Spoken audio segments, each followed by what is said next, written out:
Otoni de Paula.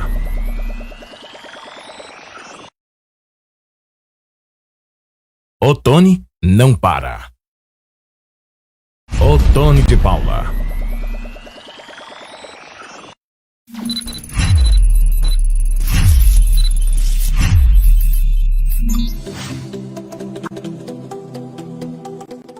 Olá, hoje a TV Jornal da Cidade Online conversa com o deputado Otoni de Paula, que vai abordar alguns assuntos mais urgentes da política nacional. Obrigada, deputado, mais uma vez por conversar com a gente. Camila, a honra é toda minha e eu quero saudar os seus seguidores e nesse momento tão importante que o nosso país está vivendo. Obrigada, deputado. Para a gente começar, o senhor comentou em uma live, né, que Mandetta, agora ex-ministro da Saúde, destinou 25 milhões de reais para comprar gel lubrificante para presidiários.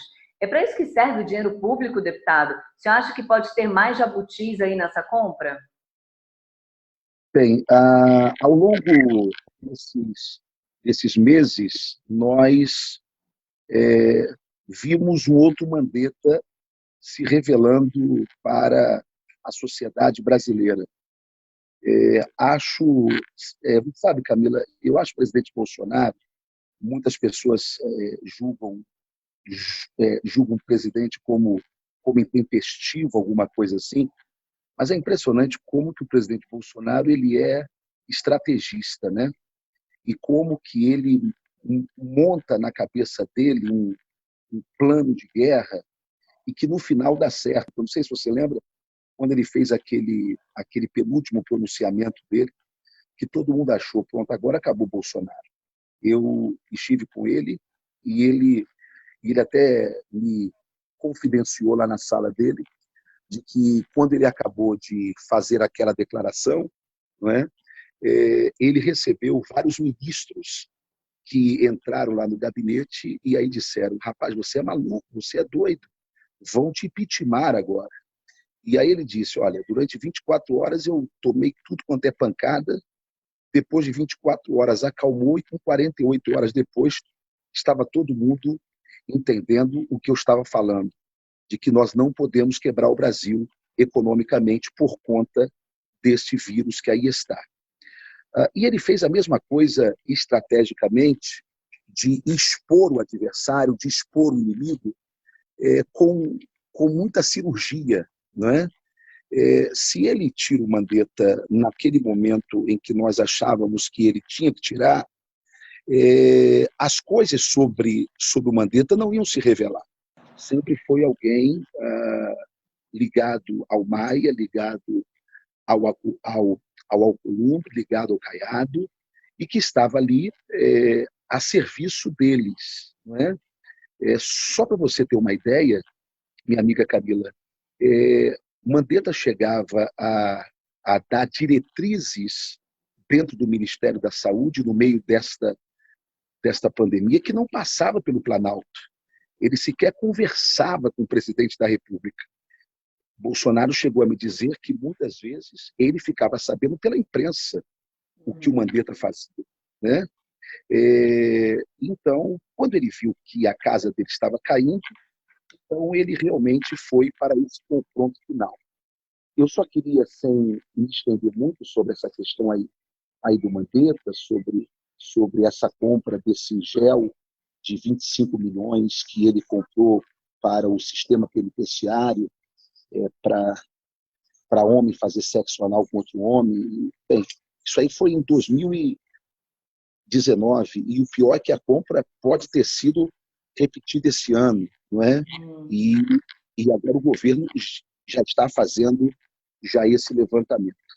Mas, você sabe, se você for ver o comportamento do ex-ministro, há 3 semanas atrás, 2 semanas atrás, que ficou esse cai, não cai, ele estava se agarrando com unhas e dentes no carro, não é isso?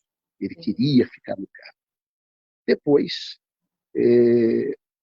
coincidentemente com os contratos emergenciais já estabelecidos e já pagos, não é? Parece que ele chutou o balde, parece que ele perdeu o interesse em ficar lutando no ministério, não é?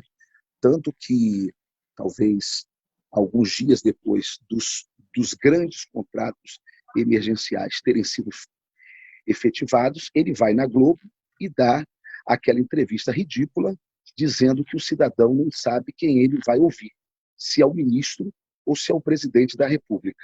Eu acho que, para Mandetta, é o poste que mija no cachorro. Entendi. E o Ministério da Justiça, deputado, pretende dar tablets para os presos verem seus familiares? Não seria melhor dar tablets para os estudantes ou para quem mora em regiões afastadas? Na verdade, minha amiga Camila, eu acho que o nosso presidente ele vai ter que rever um pensamento dele republicano, baseado naquilo que nunca houve no Brasil, que é o pensamento de dar total liberdade aos seus ministros. O presidente está pagando o preço de ter sido eleito sem uma equipe formada leal a ele politicamente, não é? Ele pegou figuras técnicas, pegou até figuras ligadas a outros partidos, e que ele apostou que essas pessoas teriam o trato republicano com a coisa pública, mas, infelizmente, existem alguns comportamentos que divergem daquilo que o próprio presidente pregou ao longo da sua campanha eleitoral, que fez com que nós votássemos nele. Então, essa é uma atitude errônea, que é assinada pelo ministro Moro, né? E que, com certeza, vai ter que ser revista pelo presidente Bolsonaro. O que a gente percebe, Camila, é que as pessoas estão ao lado de Bolsonaro, mas não possuem o mesmo espírito republicano do presidente. E isso faz com que a gente perceba uma certa falta de sincronia. Mas Bolsonaro, eu acho que já percebeu de que o povo está do lado dele, que o povo confia nele. Eu queria aproveitar esse momento para dizer isso para você, Camila. Eu mandei uma mensagem para o presidente dizendo exatamente isso para ele. O povo acredita em você. O povo confia no senhor, presidente. O povo acredita no senhor. Nós não votamos em Mandetta, nós não votamos em Sérgio Moro, por mais que eu respeite o ministro, nós não votamos em Paulo Guedes, nós votamos em Jair Messias Bolsonaro. Então, quem manda é o técnico. O jogador, ele é uma peça importante, mas não é insubstituível. Sim, o presidente Bolsonaro ontem ele abriu verbo sobre Rodrigo Maia, né? Falando sobre a péssima atuação do presidente da Câmara, Maia, Alcolumbre, STF. Eles estão contra ou a favor do Brasil, deputado? Bem, como é que eu vou explicar? Porque de um tempo para cá eu tenho ficado tão irritado que, às vezes, eu perco um pouquinho da prudência no falar, né? Esses caras nunca foram a favor do Brasil, eles são a favor do bolso deles. Tá vendo? Eles fazem essa cara de bonzinho, bom moço, não é? De que quer o bem do Brasil. Porque, olha, eu vi, Camila, uma reportagem sobre ataques de macacos famintos na Tailândia. Eu acho que foi Tailândia. Não tinha comida para eles, não sei por que razão, lá na floresta, e eles invadiram a cidade, saíram quebrando tudo, invadindo as casas. Quando eu olhei para aquela cena daqueles macacos famintos, eu lembrei o que é Brasília. Não é? O que é Brasília em todos os poderes, tá? O que é a estrutura de Brasília. Quando você não alimenta esse pessoal vira esses macacos violentos, tá certo? Então, eles precisam parar Bolsonaro. É isso que os seus seguidores precisam compreender. Porque se eles não pararem Bolsonaro esse ano, principalmente já esse ano, Bolsonaro decretou a falência de todo o sistema, porque o sistema não está sendo alimentado. É a imprensa que está faminta, são os políticos que estão famintos. E outra coisa, os políticos só não estão tão famintos assim porque um cara como Mandetta e como outros ministros, tá? Como outros ministros, Onyx Lorenzoni, né? E outros ministros, alimentaram um pouco o Centrão, foram dando o que eles queriam, tá certo? E mesmo sem a ordem de Bolsonaro, mesmo sem a orientação do presidente. Lembra quando o presidente disse que estava tomando uma facada no pescoço dentro do gabinete dele? É isso. São pessoas que ele confiou e que começaram a fazer por detrás aquilo que o presidente garantiu que não seria feito em seu governo. A culpa é de Bolsonaro? Não, porque até Jesus teve que ter um Judas do lado. Então a culpa não é de Jesus, a culpa é de Judas, que não aproveitou a confiança que Jesus teve nele. Então a culpa não é de Bolsonaro, é dessa turma que não está aproveitando. Assim como Maia não está aproveitando para colocar o seu nome na história do Brasil, como alguém republicano, como alguém que seguiu e que levou o Brasil ao lado de Bolsonaro para um novo patamar. Bem, essa é a escolha dele, cada um faz a sua escolha. Existe céu e inferno, né? Tem gente que prefere o inferno porque talvez a porta seja mais larga. Sim, como o presidente mesmo falou, né? Essa articulação antiga que Maia quer, a moda antiga, não vai acontecer, né? Não vai mais acontecer. Deixa eu contar uma coisa aqui para os seus seguidores. Eu tenho muita responsabilidade com o que eu falo. Eu sou um deputado federal, mas antes de tudo eu tenho um compromisso com a minha consciência. A ordem é derrubar Bolsonaro esse ano. A ordem é tentar abrir um processo de impeachment ainda esse ano. E eles vão fazer de tudo para isso. Por quê? Porque a Constituição diz que, decorrido o prazo de 2 anos, se houver o impeachment do mandatário da nação, a partir do 3º ano, já não teremos mais eleições diretas. As eleições são indiretas. Inclusive, tramita uma PEC do PT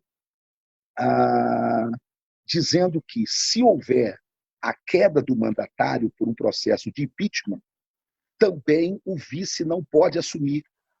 O vice também é derrubado. Então, na verdade, há todo um esquema sendo preparado, sendo feito, e é o que a gente pode, infelizmente, perceber dentro da Câmara e pelo cenário que nós estamos vivendo hoje aqui no Brasil, de que a única coisa que Bolsonaro tem é o povo do lado dele. Sim, é muita gente do DEM, né? Que estão puxando o tapete do Bolsonaro, mais até do que o próprio PT, né? Não, sim, porque, na verdade, o PT ele se tornou coadjuvante, a esquerda se tornou uma coadjuvante do Centrão. O protagonismo hoje da queda do presidente, do fracasso do Brasil, do quanto pior, melhor, é do Centrão, certo? A esquerda ela apenas acrescenta o número que o Centrão precisa para fazer as suas maldades. É claro que não são todos do Centrão. Você tem muita gente séria no Centrão, tá certo? Mas a filosofia do Centrão, é isso que é importante o seu público saber. A filosofia do Centrão é o seguinte: nós somos o fiel da balança. E se quisermos ter, pague para isso. Essa é a filosofia do Centrão. Por isso é que é bom ser Centrão, porque eles são os primeiros a serem procurados por qualquer governo. Bolsonaro resolveu, por uma questão de promessa de campanha, não fazer isso e está pagando preço. Sim. Deputado, nós vemos governadores e prefeitos tomando medidas quase ditatoriais, né? Fechando cidades, mandando a polícia prender o povo. E o senhor comentou que Witzel está superfaturando os contratos emergenciais e o Ministério do Rio de Janeiro não fala nada. O que podemos fazer para combater esses absurdos? Ô, Camila, tem gente que não acredita de que o Brasil é outro. Tem gente que não acredita que não dá mais para fazer a molecagem que se fazia antes, Sim. a picaretagem que se fazia antes. Por exemplo, lá no meu estado do Rio de Janeiro, o Wilson Witzel está começando por onde Cabral terminou. Se montou uma verdadeira quadrilha no governo do meu estado. Os caras não têm medo de roubar. Os caras não têm medo de superfaturar. Só os nossos hospitais de campanha custaram um superfaturamento de 9 vezes mais do que a média dos outros hospitais de campanha com o mesmo tamanho, o mesmo número de leitos. É uma vergonha, é um vexame. Agora o governador Wilson Witzel, ele tenta maquiar a sua falta de caráter e a sua falta de trato com a coisa política, não é? Exonerando quem estava responsável pelos contratos. Como se ele quisesse falar, no meu governo não tem roubo, olha o que eu estou fazendo, eu estou exonerando quem era responsável. Primeiro que ele já tinha exonerado quem era responsável lá atrás, que era uma senhora, e que ela não concordou ao perceber as primeiras armações e ele mandou ela embora. Aí entrou um camarada que está dando de braçada. É aquele ladrão corajoso, né? Corajoso, que não tem medo da polícia, não tem medo de nada. Então o cara começou, aí ele agora tirou o cara. Agora, sabe quem é que entrou no lugar desse cara? O assessor dele. O assessor do cara que saiu é o novo responsável do governo do Estado pelos contratos de licitação. Então, não vai mudar muita coisa, né? Foi só para inglês ver, não é? Pelos contratos emergenciais. Né? Então, é só para inglês ver. Isso é uma vergonha. Isso é uma vergonha. Olha, eu te garanto, se o Moro ainda for o ministro da Justiça após esse Covid-19, eu vou dizer, se ele não botar a Polícia Federal dentro dos estados para fazer um pente fino da roubalheira, ele é frouxo. E não é o Moro que a gente conheceu. Eu espero que o Moro não tenha mudado. Porque se não mudou, essa turma vai para a cadeia. Sim. Deputado Ottoni de Paula, muito obrigada pela entrevista, por conversar mais uma vez conosco. Eu é que agradeço, Camila, desejo a você e ao seu jornal, que tem uma credibilidade imensa, cada vez mais.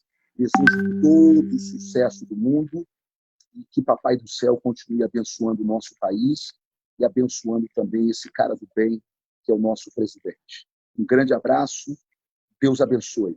Amém, obrigada, deputado. Eu sou Camila Xavier, direto de Brasília, para a TV Jornal da Cidade Online.